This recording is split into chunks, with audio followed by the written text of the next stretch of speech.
Hi everyone, আসসালামু আলাইকুম। চলে এলাম নতুন আরেকটা রেসিপি ভ্লগ নিয়ে। সো অনেক দিন পরে আমি আমার পেজের জন্য ভ্লগ শ্যুট করেছি। তো আজকে আমি অনেক ইন্টারেস্টিং একটা খাবার খেয়েছি লাইফের ফার্স্ট টাইম। সেটা হচ্ছে আদিবাসীদের ফেভারিট খাবার, সিদ্ধ সবজি আর হচ্ছে ভর্তা আর সাদা ভাত। বিশ্বাস করো আমার কাছে এই খাবারটা অনেক ইন্টারেস্টিং লাগছে। সো রেসিপিটা শুরু করা যাক। So let's go to my kitchen. তো প্রথমে আমার যা যা ইনগ্রেডিয়েন্টস লাগবে সব কিছু একেবারে সুন্দর করে গুছিয়ে নিয়েছি। লাইক অনেক ইনগ্রেডিয়েন্টসও লাগবে না। সো ফার্স্টে আমি একটা প্যান বসিয়ে এতে সামান্য পরিমাণ তেল দিয়ে দিই। এবারে অনেকগুলো ঝাল শুকনো মরিচ আমি একেবারে ভালো করে টেলে নিয়েছি। লাইক এটা হচ্ছে যেহেতু কোনো মশলাদার খাবার না, তাই অনেক পরিমাণে ঝাল দিয়ে একটা ভর্তা বানাইতে হবে। এখানে পেঁয়াজ, রসুন আর কাঁচামরিচ একটু ভালো করে ভেজে নিলাম। আর এদিকে হচ্ছে একটা প্যানে গরম পানি বসিয়ে দিয়েছি আর চিংড়ি মাছ দিয়ে দিলাম। এবার এটাকে একেবারে 5 থেকে 6 মিনিটের মতো একেবারে হালকা আঁচে ভাজবো। এই যে একটু লবণও দিয়ে দিলাম সিদ্ধ হওয়ার জন্য, আর এদিকেও আমি একটু লবণ দিয়ে দিলাম স্বাদ মতো।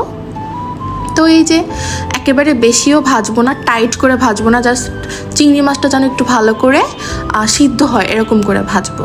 তো এই যে আমার কিন্তু ভেজিটেবলস এবার সিদ্ধ করব। আমার বাসায় আজকে কাঁকরোল আর হচ্ছে ঢেঁড়স ছিল। আদিবাসীরা কিন্তু আরও অনেক ধরনের ভেজিটেবলস ইউজ করে। এবারে একটা বাটনি নিয়ে এরকম সুন্দর করে শুকনো মরিচটাকে বেটে নিতে হবে। অ্যাজ ইউজুয়াল সবার বাসায় একটা পাটা পুতা থাকে, বাট আমাদের বাসায় পাটা আছে, পুতা নাই, যার কারণে হচ্ছে আমার এরকম বাটনিতে বাটতে হইতেছে। এরপরে হচ্ছে ভাজা চিংড়ি মাছের যে পেঁয়াজ, রসুন, কাঁচামরিচ দেওয়া, ওটাও আমি এবার বাটনিতে ভালো করে বেটে নিব। আপনাদের বাসায় যদি আরও অনেক ধরনের ভেজিটেবলস থাকে, আপনারা ওগুলোও বয়েল করে খেতে পারেন। বয়েলটা এমন করবেন যেন অনেক সিদ্ধ হয়ে যায় না, জাস্ট ক্রাঞ্চিনেসটা থাকে। তো এই যে আমার কিন্তু একেবারে সিদ্ধ করা কমপ্লিট হয়ে গিয়েছে।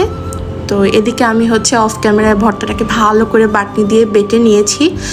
বাট পাটা পুতা দিয়ে ভালো হয়, বাট আমার বাসা যেহেতু পুতাটা নাই তাই হচ্ছে ভেঙে গেছে, যার কারণে আমাকে একটু কষ্ট করতে হয়েছে। যাই হোক, এবার একেবারে সুন্দর করে আমি একেবারে মিহি করে একটু বেটে নিলাম। তো এই যে আমার ভর্তা কিন্তু একেবারে ডান। আর আমি এটা একটু চেখে দেখতেছিলাম, এটা এত পরিমাণে ঝাল হয়েছে, বাট এত মজা হয়েছে, আমি আমার নিজেরই প্রেমে পড়ে গেছি। এত ভালো ভর্তা বানাই আমি। সো এবারে হচ্ছে ওই যে বলে না, ফেসবুকে দেখি পাটা মুছে ভাত খায়, তো ওইরকম আসলে আম্মু আমাকে কখনো খাওয়াই নেই, আমি ওটা ফেসবুকে দেখেই শিখছি। সো এখন থেকে আমি যখনই ভর্তা বানাই তখনই হচ্ছে আমি এভাবে লাইক ভর্তা মুছে ভাত খাই। লাইক এখন আমার এই পাটা মোছা ভাত খাইতে অনেক ভালো লাগে। তো এবার হচ্ছে একটু গার্নিশের পালা। তো আমি যেহেতু একটু ডায়েটে আছি, সো ডায়েটের জন্য কিন্তু এই খাবারটা একেবারে পারফেক্ট বলবো আমি। সো এই যে আমার কিন্তু একেবারে ঢেঁড়সও সব কিছু একেবারে গুছিয়ে নিয়েছি একেবারে। এবারে হচ্ছে আমি ভর্তাটা দিয়ে খাবো। সো আমি একটু ভালো করে একটু সুন্দর করে গার্নিশিং করছিলাম। এই হচ্ছে ভর্তাটা, এটা কালারটা দেখেই বোঝা যাচ্ছে এটা যে কি পরিমাণে মাথা নষ্ট করা ঝাল হয়েছে। তো এই যে আমার সুন্দর বারান্দা থেকে আমি একটু শ্যুট না করলে আমি শান্তি পাই না। আমি সকালটা শুরু হয় আমার বারান্দা থেকে, কারণ আমার বারান্দাটা অনেক সুন্দর। তো এবার হচ্ছে আমি ড্রয়িং রুমে চলে আসছি, কারণ আমি টিভি দেখবো আর খাবো। সো এই হচ্ছে আমার প্লেট। এবার আমি একটু লেবু কেটে নিয়েছি, আর এবার হচ্ছে ভর্তাটাকে সুন্দর করে মাখালাম, লেবু দিয়ে দিলাম।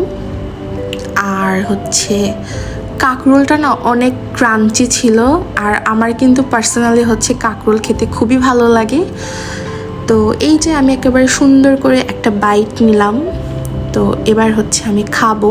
তো আমার খাওয়ার এক্সপ্রেশন দেখেই বুঝতে পারবা কতটা মজা হয়েছে। সো তোমরাও এই রেসিপিতে অবশ্যই বাসায় ট্রাই করবা, আর আমাকে অবশ্যই কমেন্ট বক্সে জানাবা যে তোমাদের কাছে কেমন লেগেছে।